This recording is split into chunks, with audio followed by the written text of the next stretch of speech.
तो अभी हम आए स्कैनर पे। तो पर्टिकुलर डिजाइन करने के बाद जो, हालांकि हम लोग आराम से फैक्ट्री में ही बैठे बैठे कर सकते हैं और कस्टमर के वहां पे सिर्फ डिप्लॉय करना जानते हैं। तो वहां पे जब जाते हैं तो प्रोजेक्ट फाइल ये सब अगर डिफाइन की हुई होगी तो हमारे पास सब कुछ रेडी ही है। तो ये हमें कस्टमर के वहां पे जाके रेडी करना जरूरी नहीं है, वो हम यहाँ पे ही करके जा सकते हैं।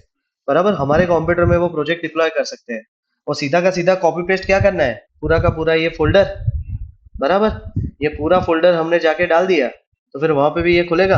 हमने सॉफ्टवेयर डाल दिया, फिर क्या करना है, कस्टमर के वहां पे जाके सीधा स्कैनर को खोलना है। तो ये खोल दिया स्कैनर, बराबर। उसका भी आईडी पासवर्ड है एडमिन एडमिन।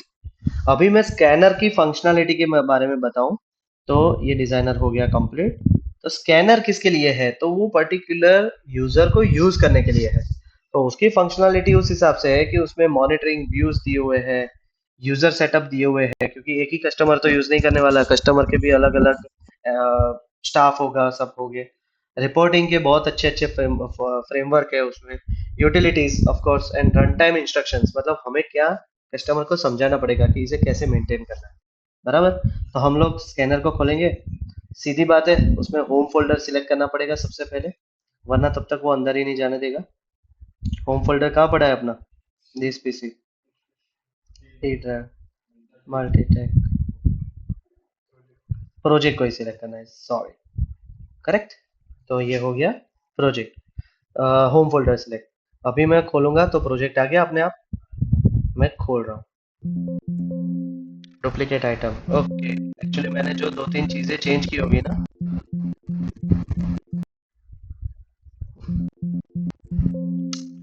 कुछ डुप्लीकेट्स है वो पुराने प्रोजेक्ट में। अभी जैसे ये प्रोजेक्ट खुल गया, बराबर। अभी एक सीधी सी बात बताऊं, प्रोजेक्ट को मालूम नहीं है मुझे क्या करना है, बराबर।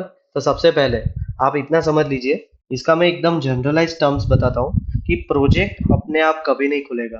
कंप्यूटर अगर शटडाउन हो जाता है, वो सबके केस में आपको मैन्युअली ही खोलना पड़ता है, और जब तक सॉफ्टवेयर ओपन नहीं होगा तब तक डेटा रिकॉर्ड नहीं होगा, ये आपको समझना पड़ेगा।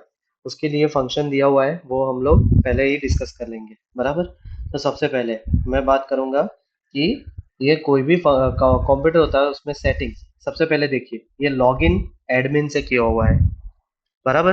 तो इसमें आपको फंक्शन दिया जाता है ऑप्शंस में कि आप लास्ट प्रोजेक्ट को डायरेक्टली ओपन कर सकते हैं जब एप्लीकेशन स्टार्ट हो। फिर दूसरा ऑप्शन दिया गया है, आप स्कैन स्टार्ट कर सकते हो, स्कैनिंग, मतलब अभी तक सॉफ्टवेयर को ये भी नहीं मालूम कि भाई मैं डेटा लेना स्टार्ट करूं, जो ये यहाँ पे ऑप्शन दिया हुआ है स्कैन स्टार्ट का, और आप करेंगे तभी उसमें डेटा स्कैन करना स्टार्ट होगा। उसके पहले run application when Windows start. तो ये तीन फंक्शनल ऐसी है कि जैसे पहले वो विंडोज स्टार्ट होता है तो उसे एप्लीकेशन रन करेगा, एप्लीकेशन के बाद में वो प्रोजेक्ट को रन कर देगा, और प्रोजेक्ट को रन करने के बाद स्कैन कर देगा। वो आप ऑटोमेटिकली कर सकते हैं इसे टिक करके। पर इतना याद रखिएगा कि जो भी यूजर लॉगिन क्रेडेंशियल्स है वो कंपलसरी आपको, अगर आप अभी ये यूजर में रह के सिलेक्ट करेंगे तो वो पर्टिकुलर यही यूजर का ले लेगा। तो आपको पहले जरूरत पड़ेगी, जैसे ये पूरा सॉफ्टवेयर है, बराबर। तो आपको क्या करना है, पहले ही इसे डिप्लॉय करके यूजर्स जनरेट करने हैं, बराबर। ये व्यू है, इसका ओवरव्यू मैं बहुत जल्दी से दे देता हूँ। तो ये सारा प्रोजेक्ट वगैरह है, आप बहुत अलग अलग व्यू देख सकते हैं, रिपोर्ट निकाल सकते हैं, स्कैन स्टार्ट स्टॉप कर सकते हैं, सब यहाँ पे फंक्शनलिटी है, बराबर। उसमें सेटिंग में ही यहाँ पे यूजर दिया हुआ है, बराबर। तो मैं यूजर में जाके सबसे पहले क्या करूंगा, एक पर्टिकुलर कोई लोकल यूजर बना दूंगा, user user, confirm password user, बराबर। उसमें मैं क्या करूंगा, सिर्फ व्यू वाला, एक्नॉलेज वाला, ये फंक्शनलिटी बहुत फिक्स है, आपको वो समझ के ही डालनी है। ये स्कैन स्टार्ट स्टॉप जो है वो आपको रखना ही नहीं है यहाँ पे, बराबर। यूजर अगर स्टार्ट नहीं करेगा ना तो डेटा लॉग नहीं होगा, फिर अल्टीमेटली आपको ही बोलेगा कि भाई मेरा तो कुछ हो ही नहीं रहा है, कुछ डेटा तो रिकॉर्ड नहीं हो रहा है, तो वो किसके ऊपर जाएगा, आपके ऊपर, बराबर। ये ऑप्शंस वगैरह ठीक है, तो मैंने एक यूजर ऐड कर दिया, बराबर। आपको ये फंक्शनलिटी समझनी पड़ेगी। ये यूजर आ गया। अभी मैं क्या करूंगा, सॉफ्टवेयर को लॉक कर दूंगा, टूल्स, सेटिंग में जाके लॉक एप्लीकेशन। अभी मैं चाहे कुछ भी क्लिक करूंगा ना तो पहले ही वो यूजर नेम पूछेंगे, बराबर। तो जैसे मैं यहाँ पे क्लिक किया, मैं डाल दिया यूजर, यूजर, बराबर। तो ये अभी देखिए, अभी हमारा क्या हुआ, ये एरर इसलिए आई है क्योंकि हमारा इवैल्यूएशन पीरियड हमने पेन ड्राइव नहीं डाला है। मैं जैसे ही डालूंगा वो स्टार्ट हो जाएगा। यहाँ लॉगिन यूजर का हो गया, तो मैं सबसे पहले क्या करूंगा, अंदर जाके ऑप्शंस में जाके ये सब कुछ टिक कर दूंगा।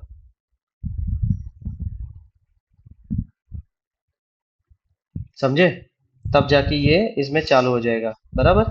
तो ये करना बहुत जरूरी है। अभी मैं फिर से एप्लीकेशन को लॉक करके पूरे सॉफ्टवेयर पे आ जाता हूँ और एडमिन से समझाते हैं पहले।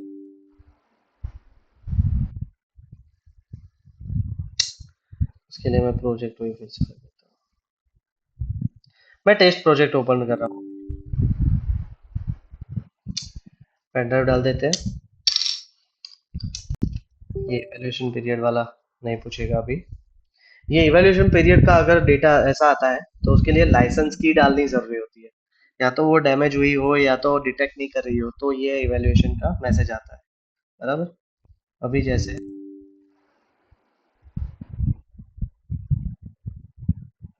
ये चेंज पासवर्ड,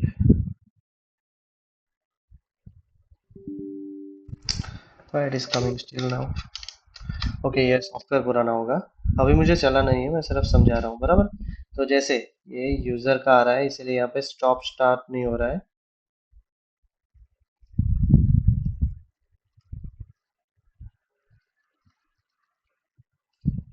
ये मैंने एडमिन खोल दिया, बराबर। तो अभी मुझे सब दिख रहा है। अभी यहाँ पे कितने व्यूज अवेलेबल है, होम स्क्रीन, ये सारे स्क्रीन है जो मैंने डिफाइन किए थे। आप कोई भी डेटा आएगा तो इसी हिसाब से आप लिस्ट में भी देख सकते हैं। इसका व्यू भी अवेलेबल है, ग्राफ व्यू भी अवेलेबल है। लाइव ग्राफ व्यू की बात कर रहा हूँ मैं, बराबर। आप इसे मैक्सिमाइज करके पूरा देख ही सकते हैं कंटिन्यूस। और आपका रूटीन व्यू जो है वो भी आप देख सकते हैं जो आपने डिजाइन किया है यहाँ पे, बराबर। अभी ये व्यू हो गया। अभी उसके साथ में व्यू में और क्या क्या ऑप्शन अवेलेबल है, तो आप चाहे ना तो इसका ऑडिट ट्रेल, ये ऑडिट ट्रेल बहुत इंपॉर्टेंट चीज है। ऑडिट ट्रेल क्या करता है कि आप यूजर कोई भी एक्टिविटी करता है या तो सॉफ्टवेयर में कोई भी एक्टिविटी होती है तो उसे लॉग करता है। ये चीज 21 CFR वगैरह में बहुत कंपल्शन दिया हुआ है उसका, क्योंकि कभी भी कोई भी इवेंट होती है तो कोई भी एक्टिविटी लॉग हुई होनी, उसकी हिस्ट्री मिलनी जरूरी है। तो ये काम वो करता है, बराबर। अभी वो ऑडिटर का अभी एक दूसरा काम है। और दूसरी बात, ये अलार्म आ गया, बराबर।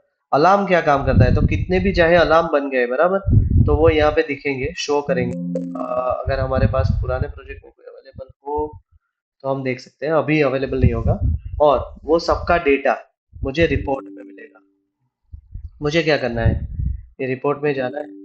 अच्छा,